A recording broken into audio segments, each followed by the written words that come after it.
Speaking of Bob Hope, Yes. we watched a movie with Manton Moreland No. called The King of the No. Zombies. It w- Remember that? yeah, we did. And so that was made the year after this was came out. And what was interesting, I found out that when I was doing research on King of the Zombies, they actually looked at Ghostbreakers because it was so successful. They actually changed the script on King of the Zombies to make it more comedic, and then they got Manton Moreland to play the part to make it funnier because they It's wanted to it, be like Ghostbreakers. it's that it's kind of funny because that particular film with Manton Moreland, right? It was interesting how his parts were kind of almost separate from everything else that was going on. Did you notice that? Yeah, yeah. Uh, it, it, He's it, kind of it, on his own. it did really hard to shift him onto his own. Yeah, this is it's interesting, and it does show a certain lack of sensitivity towards black studies, I have to say. Totally. Well, this had Willie Best playing kind of a similar role. Right, Um, right. but what's different about this is that he was almost in every scene Bob Hope was in, and they both kind of played the straight man. Yeah, I mean, yeah. I thought that was kind of confusing. Because I mean, It was, they both you had know, snappy lines, and it no, I actually mean, was. I had that backwards.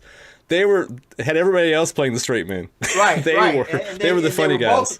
They were both the comic relief, and it didn't Yeah, work when they were doing it together. right. That's absolutely right. It is. And the thing is Bob Hope's style overrides his. You Absolutely, know, yeah. Well, and, I love Bob Hope. He has so much charisma. It's like, how could you not like this guy? Like, absolutely, I mean, yeah. I've seen a lot of bad movies that he's in, but I still like them. It is interesting. It is interesting to see him at this point in his career to be a little bit of a uh, yeah, later on in his career, became a. I don't mean effeminate, but he became a little bit uh, more of always the gag, and this one Yes. he was a little bit, you know, Kind of a leading man, kind of almost. he's a little bit. Yeah, there was a stronger element of a leading man in this, and I kind of liked him that way. Do you know what it is? He lost What his hair. is it? Is that what it is? Well, no, I was noticing how much hair he had. I'm like, wow, he has a lot Yeah, of hair there. But no, the 40s, I've noticed, if you look at his list, the movies he did like in the 30s and 40s, definitely leading man, but still funny. Kind of a right, Cary Grant type of character. right. And then he And then turned into more and of then a yeah, goofy the guy. goofy gag guy, right? Yeah, Well, exactly. I saw him in the 80s with my parents and my grandparents. We saw him do a comedy show in Wyoming, of all places. And Really? I didn't understand a lot of the humor because it was very adult oriented. Right. I can And imagine. I think about it now, and I'm like, some of the jokes were really kind of edgy Yeah. for Bob Hope. But I don't know because I've only seen his movies, so obviously I would see his censored part, censored Yeah. life or whatever. No, but I picked this because of that, but also because we were talking about ghost movies, and I was just trying to go with that theme and trying to find a movie that was a comedy horror movie. So Yeah. It, this is it's a lot of funny. things. What I thought it was interesting is it had uh, practically no plot whatsoever. Well, did you notice that nothing really happened for like 52 Nothing, minutes? nothing happened. Literally, it was. And the thing is that's one thing I definitely noticed about early Bob Hope films. That they were kind of there just to give him a chance to goof off. You know, a chance to kind of work his comedy material. Uh, and it's like to say that plot was secondary is putting an awful lot of pressure on the word secondary. Right. Well, it's also different than like the one behind me, the Road to Bali, because it's basically there's traveling and there's Well, a yeah, it just constantly goes. yeah, But this go one was go, kind of like and meandering. the plot is minor compared to the two of them goofing off, right? Yeah. Well, yeah. Right. This one was kind of like them goofing off and kind of this meandering their way towards Cuba. Right. Yeah. Exactly. Yeah. That's exactly where it was. It's funny because Paul was going like this.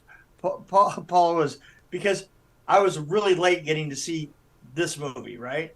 And and an hour ago we're watching it, and she's going, you're never going to make this show at this rate. Yes. I go, what do you mean? She goes, it's an hour and we're a half. not even out of New York yet. Oh, they're still in New York, yeah. Yeah, they're still in New York.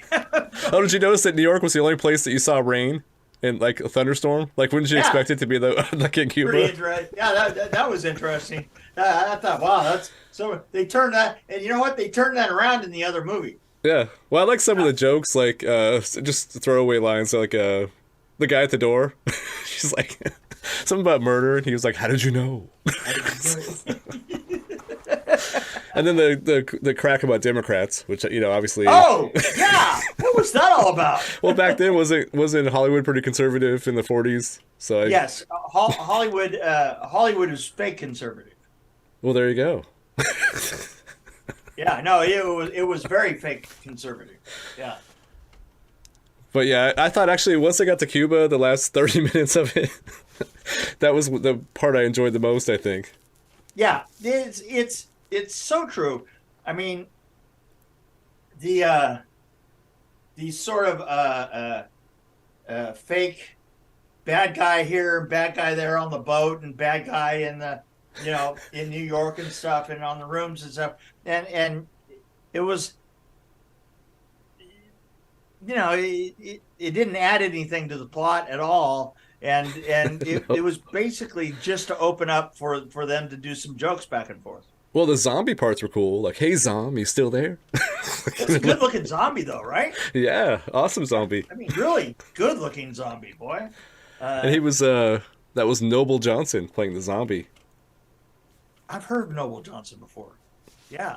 He looks very muscular. He's probably been Tarzan or something. But he has such a broad face, that it was a good job. Oh, by the way, this also had... Noble Johnson, yeah, he was in a lot of stuff in the 40s. That's about it, though. No, I was gonna say this had like Anthony Quinn in it, and who's the lady that was playing opposite Bob Hope? It was Paulette Goddard. I think I'm saying her name right. Paulette Goddard, yeah. But she's like a pretty big actress, and so was Anthony Quinn. But he was kind of down the list of. He wasn't really a major player, but at Anthony Quinn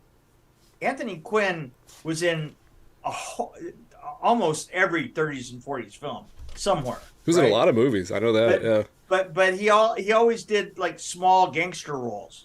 I mean that kind of like Peter Lorre. Time, that's what he did. Well, I really enjoyed this. I thought the humor was really good. It's like, I guess if you realize that it was made in the 40s, you're not going to be offended by anything, so you're not going to try to cancel it. Yeah. Oh, by the way, let's talk about a personal connection to the film. Anthony Quinn was Zeus in Hercules. Ah. But did Anthony Quinn ever work with Kevin Bacon? Nope.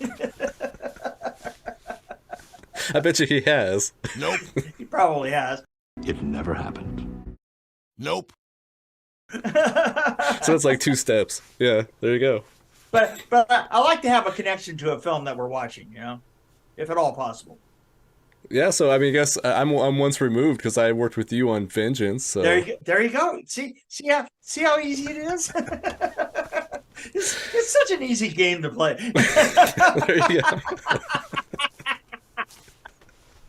I don't really have much to say about this because I thought it was pretty good the way it was. I mean, maybe a little too long. I thought it, that's about it. I thought it was good. I thought it was like really interesting. It was really good at being creepy and funny at the same time. I don't know how they managed that, but that's one thing I liked about it was pretty actually good as a haunted house type movie. And I have to say one thing that they did really well that sometimes is not done as well. There is a character in there. The woman has to. They had her painting up there, right? Yes. Yep. She walks down the stairs. And first of all, the painting was amazing the painting was such a good likeness of her, and it was very graphic. It was very big, and it actually looked on camera exactly the way that it was supposed to.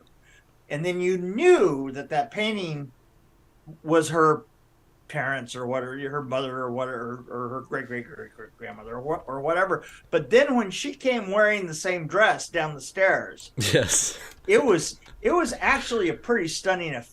It was almost close to a special effect. And when she pointed, they were both the painting and her were both pointing at one point. Pointing is amazing, wasn't it? I was like, wow, that I know that's tried really often. You know what I'm saying? Is this, look at the similarities between this painting and our actress. And you know, if somebody hadn't said that, nobody would ever have noticed, right? This was a case of where instantly you go, oh wow, that's her. Well, she could have literally walked off the painting, and I wouldn't have been surprised. Yeah, no, That's how good it was. Absolutely was amazing. And the thing is it being as big a hook as it is in the film,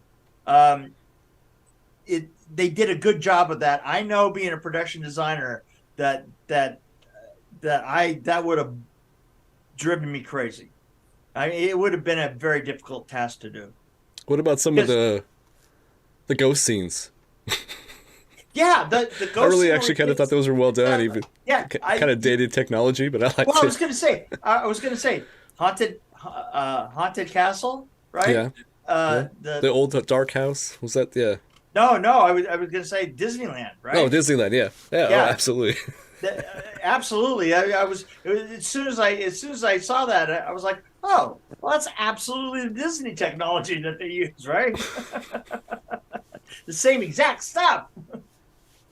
Did you know that this was remade in 1953 with Dean Martin and Jerry Lewis? Oh, that sounds about right. It really does, doesn't it? Do you remember Scared Stiff? I actually remember that pretty well, that movie.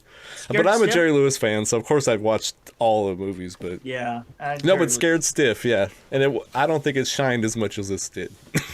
Yeah. But yeah, anyway. No, I like this one quite a bit. I mean, I want to give this a 3.2. Yeah, I think this was a delicious cookie. It was like the chocolate chips was the horror, the milk was the comedy, the oats were the drama, and then there's romance, right?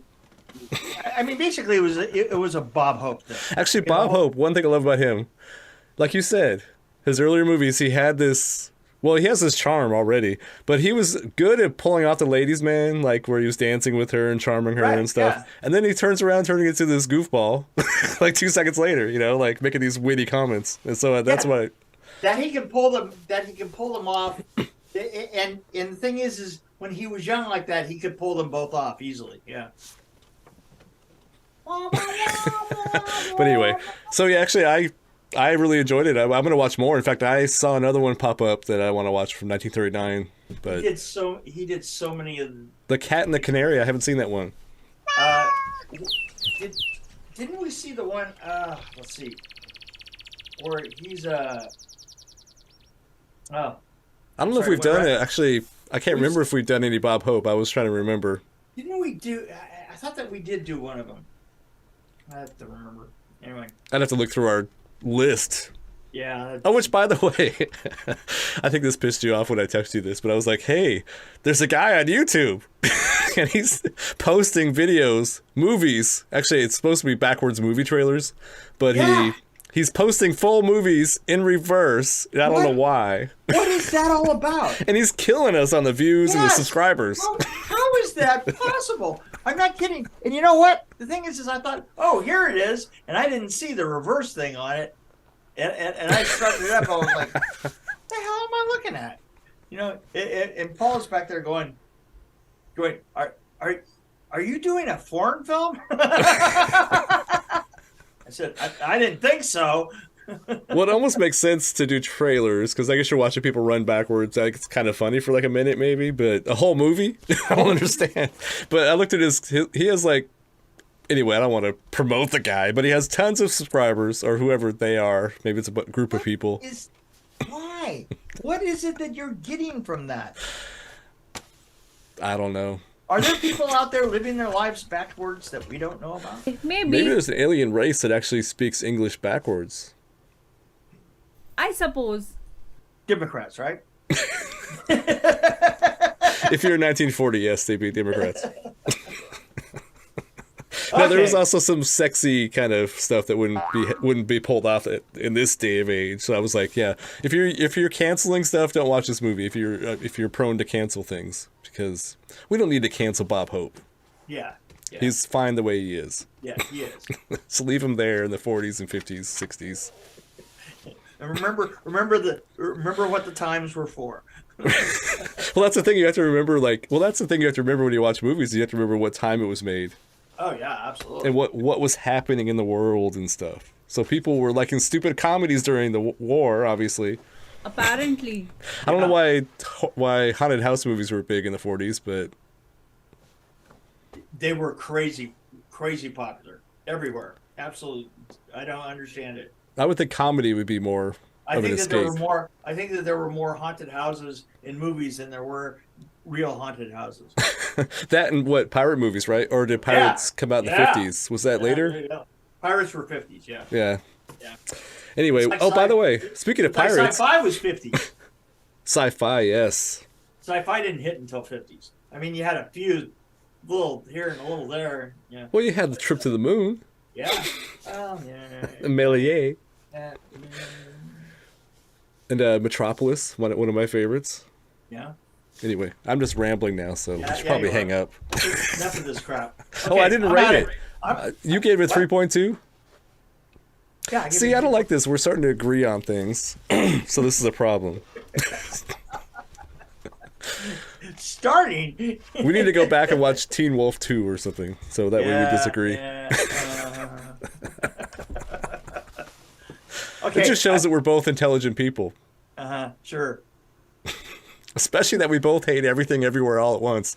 Well, hey, see, now, you know what? That's one that we both got right. Exactly.